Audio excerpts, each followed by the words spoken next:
že za prvú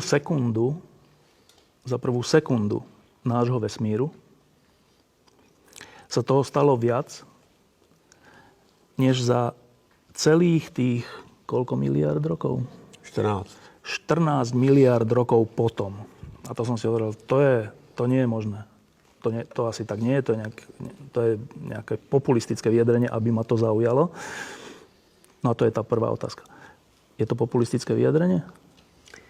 Nemyslím si, že by to bylo populistické vyjádření, dokonce není ani nějak nové, protože už klasici, kteří rozvíjeli na počátku 20. století teorii, které dneska říkáme velký třesk, ale tedy se tak ještě nenazývala, tak říkali, že fakticky ten ohňostroj vesmíru se odehrál na počátku a teď už jsou to jenom takové řeřavé uhlíky na dohořívající matře.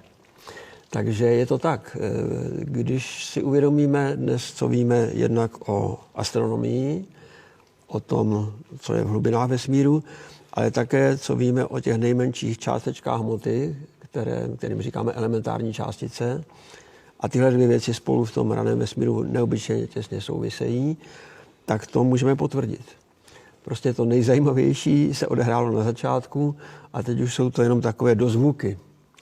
A to je velké překvapení, ale také jakýsi návod, že chceme-li se dozvědět, proč my máme ty dozvuky, tak musíme jít tam na začátek a starat se o tu první sekundu. No, ale prvá sekunda, ešte raz, sekunda je, že teraz. Ano. To je strašne krátky okamih v našom živote. Nie je to ešte v živote vesmíru. To je z hľadiska tých miliárd rokov kratulinký časový úsek. No čo už len sa v tomto kratulilinkom časovom úseku mohlo stať tak, aby toho bolo viac než za tie miliardy rokov? Aspoň prvý nástrel, povedz mi teraz. Tak možná, že bych začal tím, jak je to vlastně s plynutím času. My jsme normálně zvyklí, že čas plyne souvisle. Prostě teď už tady, jak tady chvíli sedíme, no tak prostě ten čas nám tady plyne a můžeme mít pocit, že ty jednotlivé časové okamžiky, které za sebou následují, jsou skutečně těsně na sebe navázány. Je to asi takové, jako jsem vydával na nádražích, byly dříve takové hodiny, které ukazovaly hodinu a minuty. A pak tam byla sekundová ručička, ale ta ručička byla plynulá, ona běžela takhle, jako tohle. Když to dneska, když se člověk dívá na digitální hodiny, tak oni tam skáčou třeba sekundy a vždycky tam je 1 sekunda, pak tam skočí 2., 3. A tak ta zásadní otázka a velice fundamentální otázka je, zda čas je souvislý, anebo přetržitý a skládá se z těch malinkých skoků. A odpověď kvantové mechaniky, která se zabývá takovými věcmi, je, že platí ta druhá možnost, to znamená, jsou tady ty skoky. Čas nie je súvislý? Čas není souvislý, je zrnitý a to nejmenší zrníčko času, o tom hovoříme jako o takzvaném Planckově času na počest Maxe Plancka, který fakticky založil kvantovou mechaniku. A dokonce umíme velikost toho zrníčka, ten časový interval spočítat.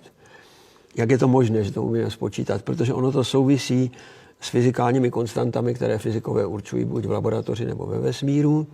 A když se vezme kombinace těch konstant, tak najednou se zjistí, že to nejmenší zrníčko času je 10 na minus 43 sekundy. Co to znamená? 0,240 na 43. místě jednička. A toto kvantum času už se nedá rozdělit. Nemůžeme mít půl Planckova času. Ako matematicky sa dá? Matematicky ano, ale fyzikálně ne. Čo to znamená? Že existuje kvantum času, tak jako existuje kvantum hmoty, jako existuje kvantum prostoru, to znamená nejmenší Plancková délka, tak také existuje nejmenší. To znamená preložené, že nič sa nemôže diať za teda kratšie, než je tento okamih? Ano, než je ten Planckův čas. To znamená 10 na minus 40. Nejaký dej, nič sa nemôže byť kratší? Ten děj už potom není děj, už je to prostě jakási skutečnost, která se musí vzít, abych tak řekl, bez nějakého důkazu. Abych to trošku teď vysvětlil podrobněji. To znamená, že v té první sekundě vesmíru je takových Planckových časů za sebou naskládáno 10 na 43. Čo je strašne veľa. To je strašné číslo. Takže v tom to je, že se tam může odehrát opravdu hodně věcí, protože v každém tom kvantu času, v té Planckově čase, se odehraje nějaký děj. A ten problém s tím Planckovým časem je takový, že se dá vysvětlit asi tak, že hovoříme o takzvané prostoročasové pěně, kterou si můžeme představit jako nějakou obrovskou vanu, do které si napustím mýdlovou vodu, a teda spíše bazén, a teď se do toho bazénu ponořím a jsem dost hluboko. A když teď otevřu oči pod vodou v té pěně, tak já nevím, kde je hořejšek, kde je spodek, kde je předek, kde je zadek. Prostě nemohu říci, kterým směrem mám vlastně plavat, abych se z té pěny dostal ven. Čili uvnitř toho jednoho Planckova času neexistuje to, na co jsme běžně zvyklí, totiž že čas plyne jedním směrem. Protože on tam prostě neplyne. Stojí. On stojí. Že? A tyto stojaté jako okamžiky za sebou naskládané nám dělají teda fyziku. Dobre, a toto je prečo dôležité rozlíšiť, teda, že čas nie je lineárny, ale taký skokovitý, hoci strašne malinký, ale skokovitý. Prečo je to dôležité, keď hovoríme o tej prvej sekunde vesmíru? Protože právě se dneska už ví, a to z teoretických úvah, ale částečně podpořených i experimenty, že právě tedy se odehrály fantastické věci, protože už v té první sekundě se například štěpily síly v tom prvním Planckově čase, když si vezmu, jako, že mám teda velký třesk a teď mám ten první Planckův čas. Prvý 10 na minus 43 sekundy, už tedy tam už se něco děje, totiž, že se poruší souměrnost vesmíru, která by byla trvalá a sterilní. Prostě ten vesmír byl tak dokonale souměrný, že by se vůbec nevyvinul. A naštěstí se porušila ta souměrnost. Ešte, počkaj. Keby sa neporušila, tak aký by bol vesmír? Sterilní. Čo to znamená? Čo by nebyl bolo? by v něm žádný život. Čo by bolo? Nebyla by fyzika. Čo by bolo? Bol by priestor, v ktorom by bolo čo? Byl by Planckův čas číslo 1. A nič viac? A dost. Čo, pořád se by to opakovalo. On by se nerozširoval? On by se nerozširoval, nic by se nedělo. A právě to, že tedy jaksi ta souměrnost byla porušena, to je jako velmi důležitý princip ve fyzice. Že mám, řekněme, jakousi dokonalou souměrnost, tak třeba, já nevím, koule je dokonale souměrná. Že? A teď, když tam udělám nějakou takovou vadu, tak sice teda poruším tu souměrnost, už to není tak hezké, ale za to je to, řekl bych, perspektivní. Čili ta souměrnost se poruší, ta souměrnost se porušuje postupně v několika krocích. Všechny ty kroky se odehrají během první asi tak 1 biliontiny sekundy, čili to je 10 na minus 12. Ale 10 na minus 12 a 10 na minus 40. Je strašný rozdíl. To už je strašný rozdíl. No.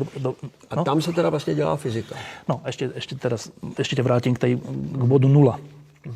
Môžeme to vôbec nazývať bod 0? No to je samozřejmě dobrá otázka, protože my o bodu 0 nevíme nic. Dobre, tak pred prvým Planckovým časom, jak to nazveme? To prostě nemůže být Nie žádné pred, ale ten bod, keď začína. Ten bod 0, ten prostě neznáme. To je mysterium. Ale musel byť.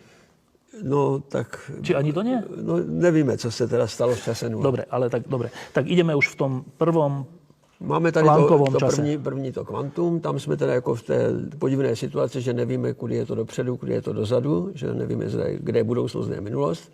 To se nějak rozhodne právě porušením té symetrie. Dobre, ale v bode, pracovne v bode 0 ešte vesmír Asi neexistoval. Asi není, no. Dobre. V prvom Planckovom čase 10 na minus 43 sekundy už tam je. Už niečo je v zmysle priestoru? Aj? Je už i prostor, ale teda prostor samozřejmě je také velice miniaturní. No, aký? No, miniaturní. Aký? 10 na minus 35 metru. To je, že strašné...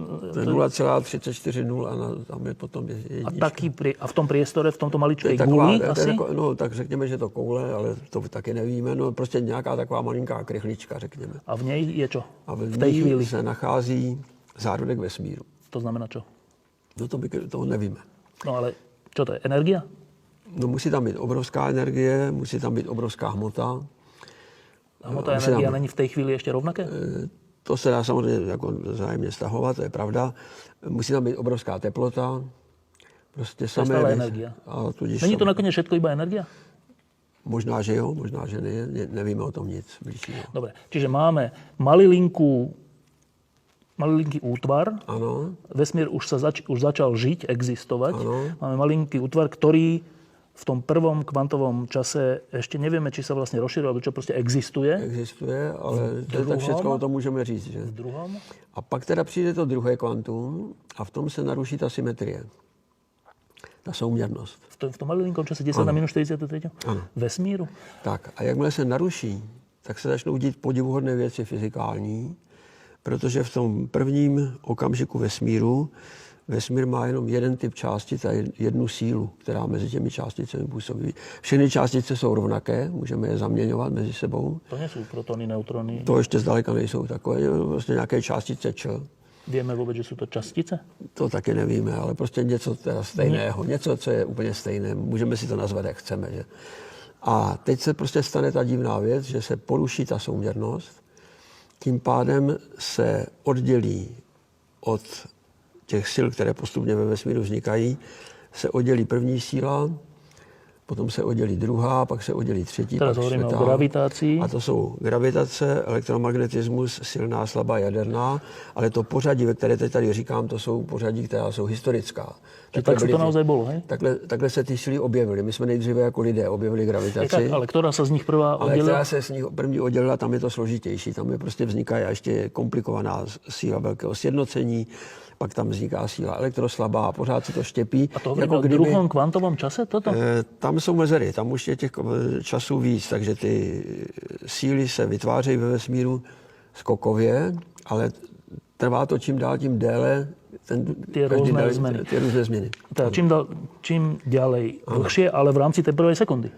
Pořád jsme v rámci první sekundy, spolehlivě. A teraz ešte späť k tomu, že máme prvý kvantový čas, vesmír existuje, ale je malilinký, obrovské niečo v ňom je, ale nevieme zatiaľ povedať nič, keby sme boli v tom prvom kvantovom čase, lebo to stojí. Druhý kvantový čas už je ten vesmír troška väčší. No hlavne narušený. No. A teraz, keď povieme, že narušený, tak laicky.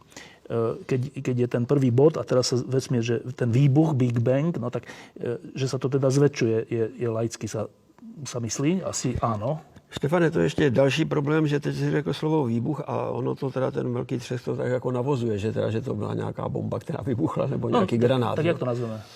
No, rozhodně ten výbuch není asi to nejlepší slovo. Tak pomôž? No, lepší slovo nemám, protože... Tresk? Je tiež zlé slovo? To třesk je slovo, které jsme si vlastně vymysleli v češtině.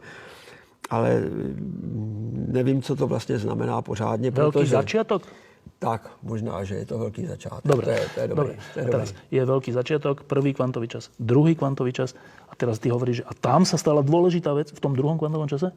Že narušenie symetrie, čo znamená, že laicky sa nám zdá, by to malo byť tak, že keď je niečoho strašne veľa a keď sa to takto začne, tak sa to rovnomerne do všetkých strán rozširuje alebo proste rastie alebo niečo také.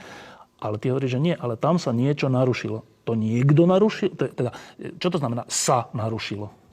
No, prostě fyzika má vždycky konec. Když jdeme v těch jako příčinách jednotlivých jevů, které máme na Zemi, pospátku, tak se nutně dostaneme nakonec do situace, kdy odpověď neznáme a nevíme. Či o tom narušení nevieme Takže nič? my víme, že se to narušilo, že to vidíme ty důsledky, ale jako proč se to stalo, to nevíme. Na to zatiaľ fyzikálna odpoveď neexistuje? Na to neexistuje fyzikální odpověď. Je to prostě něco, co teda je principem fyziky, dokonce opakovaným principem fyziky. Kdybych to hodně zvulgarizoval, tak bych řekl, že vesmír takový, jaký je, vznikl tím, že se narušovaly souměrnosti. A zatím se narušily tedy 3krát. Že? Takže máme 4 síly, místo té jedné původní. Čiže a to je druhá dôležitá vec, že na začiatku, prvý kvantový čas, druhý, neviem, bola, ty tomu hovoríš, jedna sila, ano. Nejaká univerzálna jedna nějaká sila. S. Čo rozumieme pod slovom sila? To znamená, to je vztah mezi těmi částicemi. Tam ty Které tam částice, ještě, které tam byly... Už tam byly? No něco tam bylo, že? Tam nějaká buď energie nebo hmota, nebo nějaký myšmaš toho všeho tam byl. A mezi tím? A ten musel mezi sebou navzájem o sobě vědět, že? To znamená, se cítil. A to cítění, to je vlastně ta síla, že? Která ona je príťažlivá, či aká? To vůbec nevíme, co to bylo za sílu. O tom nemáme nejmenší A prečo hovoríme, ponětí. že tam vůbec bola? Protože musíme nějak začít. My musíme začít vlastně tím narušením. A víme, že to nejvyšší souměrnost, která je definována matematicky, takže prostě ta se dá definovat, ale co to je, to zatím o tom nemáme potuchy. Dobre, a teraz prišlo narušenie, druhý kvantový čas, tretí, piatý, desiatý. Už môžem hovoriť, že vesmír sa začal rozpínať? Je to ještě trošku složitější, protože my ani nevíme, zda ten vesmír skutečně začal z takového nějakého malinkého zrníčka, které postupně se rozpínalo, protože to bychom museli předpokládat, že byl nějaký velký prostor a do toho prostoru se rozpínají zrníčka. Že prostě, ale v tom filme, čo som videl vedeckom, ale to nebol hraný film, ale dokument, tí veľkí fyzici hovorili, že nie, že to bolo tak, že ten Big Bang, ten veľký začiatok, znamenal začiatok aj priestoru. Ano, přesně tak. To je ten problém. A tak to je? Tak to je. Čili tam je problém, jak velký byl ten prostor a jak velký byl ten vesmír ve chvíli vzniku. Je klidně možné, že se skládal tady z těch buněk, o kterých jsem hovořil, ale že ty buňky zabíraly už na začátku velký prostor, protože ten prostor se tvoří současně s tou hmotou. Všecko to vzniká naráz. Vzniká hmota nebo energie, to je jedno, vesmíru, vzniká čas vesmíru a vzniká prostor. Ale na začiatku, na tom veľkom začiatku ešte nebol priestor, teda aspoň z toho dokumentu. To nebyl a najednou byl. Že prostě celý už? No jistě. Nie tak, že nebol a potom sa zväčšoval? Teď je teda právě problém, jestli ten prostor, který máme v tom prvním kvantu časovém, v tom Planckově čase, zda měl rozměry miniaturní. A začal se rozšiřovat? A začal se rozšiřovat. A nebo zda měl rozměry třeba i nekonečné. Hned. A bylo tam nekonečné množství buněk, které se ještě začaly rozšiřovat. To je ještě teda důmyslnější a to je úplně na hlavu. A ktoré z toho je zatiaľ konsenzus? Nevíme. Vôbec o tom není konsenzus? Ne.